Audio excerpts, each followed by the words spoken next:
is an interesting case. It's a democracy, but its leader, Narendra Modi, is no Democrat. Inciting violence against Muslims was an important factor in his meteoric rise. Modi maintains close relations with both open and closed societies. India is a member of the Quad, which also includes Australia, the US, and Japan.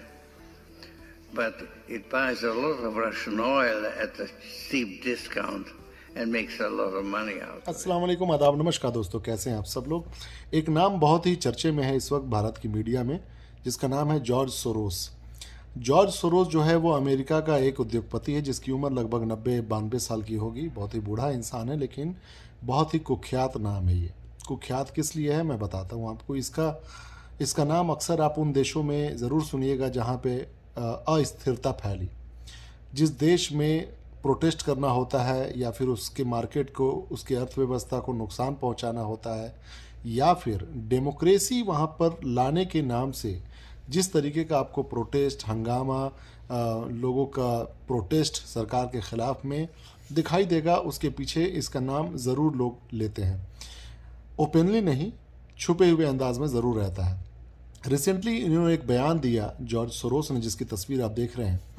इन्होंने भारत की सरकार के ख़िलाफ़, भारत की सरकार नहीं कहूँगा, मोदी के ख़िलाफ़ में अपनी बात को कहा। मोदी के भी ख़िलाफ़ नहीं, जो घटना घट रही है देश में उस पर उसने अपना एक बयान दिया, जिसको नरेंद्र मोदी की जो पालतू मीडिया है वो ये दिखाने की कोशिश कर रही हैं कि विदेशी ताकतें जो हैं वो नरेंद्र मोदी जी के पीछे हैं।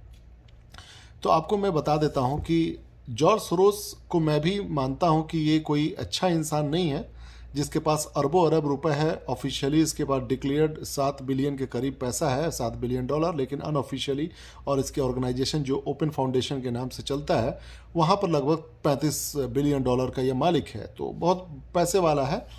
अरब स्प्रिंग का भी आपने नाम सुना होगा कि अरब के देशों में अचानक से प्रोटेस्ट बहुत शुरू हुआ था सरकारों के ख़िलाफ़ में, भ्रष्टाचार के ख़िलाफ़ में। एक प्रोटेस्ट जो ट्यूनीशिया से शुरू हुआ था और पूरे अरब देशों में लगभग फैलना शुरू हुआ था। मिस्र का भी आपने कहानी सुना होगा। तो कहीं ना कहीं इसका इन्वॉल्वमेंट आता है।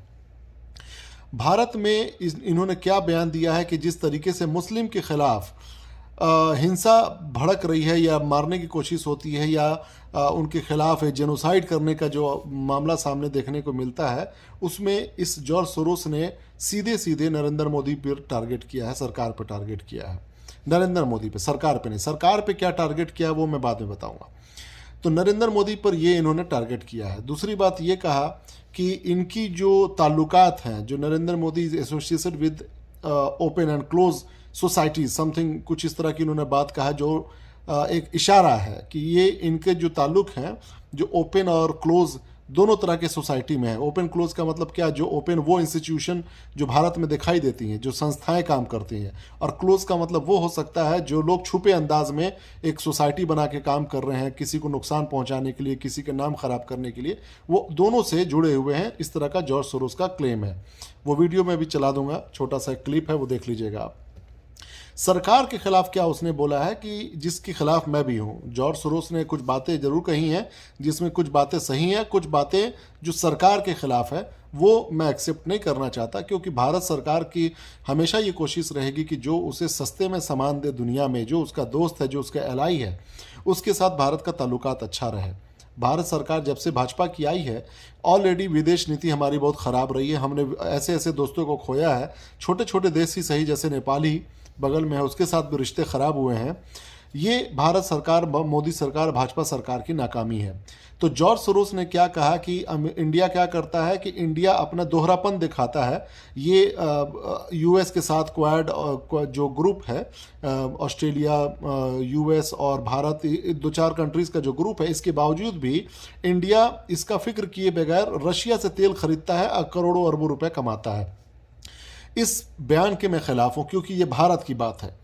यहाँ पर एक शख्स नरेंद्र मोदी है जिसकी आइडियोलॉजी के वजह से भारत के अंदर में ऐसे गुंडे मवाली पनप रहे हैं जो आए दिन दंगे फसाद और हिंदू मुसलमान करते रहते हैं, जिसके खिलाफ में सरकार काम नहीं करती है, कार्रवाई नहीं करती है। अभी आपने 2-3 दिन पहले आपने सुना होगा कि एक जुनैद नाम के शख्स को किस तरीके से एक गुंडे मवाली, जो अमित शाह के साथ भी उसकी तस्वीर है वो भी आप देख सकते हैं, उसका नाम सामने आ रहा है कि इसने जिंदा जला दिया था। ऐसे लोगों पे कार्रवाई नहीं होना जॉर्ज सोरोस के जो बयान है उसको सही साबित करता है। अब ये दिखाने की कोशिश कर रही है दलाल गोदी मीडिया की जॉर्ज सोरोस जो है वो एक कंस्पिरेसी रच रहा है भारत सरकार को नुकसान पहुंचाने के लिए, मोदी को हटाने के लिए। ऐसा नहीं है। जो इस देश में घटना घट रही है उस पर उसने बोला है, ज़रूर बोला है। और अडानी के साथ का क्या रिश्ता है इसको तो एक्सपोज ऑलरेडी पूरे देश की जनता देख चुकी है और पूरी दुनिया जानती है कि किस तरीके से गुब्बारा का जब एक हल्का सा पिन किया गया उसमें एक हिंडनबर्ग का रिपोर्ट जैसे आई तो पूरा इसका ध्वस्त हो गया ड्रामा। लेकिन उसके बावजूद भी सरकार ने अभी तक कोई उस पर कार्रवाई नहीं करी, किसी तरह का कोई भी जांच करने की बात नहीं करी। तो इससे आप समझ सकते हैं कि किस तरीके की नरेंद्र मोदी जी की जो है बातें दुनिया भर में फैल रही है कि भाई कैसे ये एक साठ गांठ करके एक उद्योगपति के साथ में काम करते हैं, ये देश के बारे में कम अपन किसी खास दोस्त के बारे में सोचते हैं। एक सोसाइटी के खिलाफ आए दिन दंगे फसाद हो रहे हैं, लोग उल्टे सीधे बयान दे रहे हैं लेकिन उस पर कोई कार्रवाई नहीं कर रहे हैं।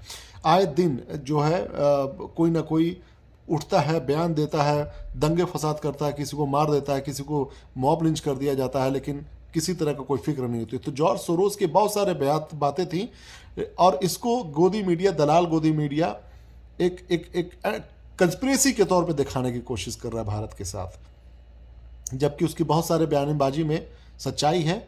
लेकिन रशिया से तेल खरीदने को लेकर, ईरान से खरीदने को लेकर, जो भी अमेरिका का एंटी है या अमेरिका के साथ नहीं बनता लेकिन हमारे साथ उसका अच्छा रिश्ता है, तो इसमें कोई बुराई नहीं है। इस बात को हम कहते हैं और करेंगे और वही अच्छा कदम उठेगा जो हमारे देश के लिए अच्छा। वो आज से नहीं, पिछले 50 सालों से जब अमेरिका भारत के ऊपर में परमाणु बम लेकर आ गया था, जब इंडिया पाकिस्तान के साथ झगड़ा हो रहा था 71 के दशक में, 1971 में, तो अमेरिका इंडिया के ऊपर में परमाणु बम मारने तक को लेकर आ गया था। उस वक्त भी हमारा साथ रशिया ने दिया था, जब इंदिरा गांधी ने पाकिस्तान को तोड़ के 2 देशों में बांट दिया था, उस वक्त भी अमेरिका भारत के खिलाफ खड़ा था। तो ऐसे सूरत हाल में भारत हर वो कदम उठाएगा जो भारत के लिए सही है। और ये आज तक नहीं, ये कोई नया पे नहीं हो रहा है, ये नरेंद्र मोदी जी से पहले जितने भी भारत की सरकारें आई, जिसके बारे में खुद नरेंद्र मोदी जी ने भी सदन में कहा था कि ये सरकार जो है जब से आज़ादी हुई तब से लेकर आज तक हर सरकार का ये काम होता है कि देश को तरक्की दिलाए। लेकिन ये पहले मोदी जी होंगे जो देश को पूरा हिंदू मुसलमान के नाम पे बांटने वाले ताकतों को ताकत दे रहे हैं और कभी कोई कार्रवाई करने पर सख्ती से बयान नहीं दे रहे हैं, उल्टे सीधे गुंडे मवालियों को मजबूत किया जा रहा है। तो जाहिर सी बात है कि विदेश में जो लोग होंगे वो जैसे हिंडनबर्ग है वही करेगा काम, जैसे जॉर्ज सोरोस है वही देगा बयान। तो जब आप अपने देश को खुद मजबूत नहीं करेंगे, अपने कदम खुद नहीं सही से उठाएंगे, तो जाहिर सी बात है कि विदेश के लोग ही बोलेंगे। और ऐसे में क्या होगा, जो लोग अपने आप को पीड़ित महसूस करेंगे, जो अपने आप को कमज़ोर महसूस करेंगे, वो उस आपके साथ नहीं रहेंगे, यानी सरकार के साथ नहीं रहेंगे, बल्कि उनके साथ होंगे जो बाहर से आवाज़ दे रहे हैं। और ये ह्यूमन नेचर है, इसको कभी भी नहीं बदला जा सकता। लेकिन मैं फिर कहता हूँ कि हम सब भारत के लोग भारत के साथ खड़े हैं, भारत के उठाए गए हर कदम के साथ खड़े हैं, बशर्ते कि भारत के अंदर में हिंदू मुसलमान के नाम पे जो लोग देश तोड़ने की कोशिश कर रहे हैं, दंगे फसाद कर रहे हैं, देश में आग लगाने की कोशिश कर रहे हैं, उसके ऊपर ईमानदारी से कार्रवाई हो। वह अदरवाइज़ ये तो इतिहास ही रहा है कि दंगे फसाद होते आए हैं, अल्पसंख्यक मरते रहे हैं, कमज़ोर जलते रहे हैं, इसके बावजूद भी देश चलता रहा है, आगे भी चलता रहेगा। लेकिन अगर विश्व गुरु बनना है तो कुछ कदम उठाने पड़ेंगे। बहुत बहुत शुक्रिया। जय हिंद।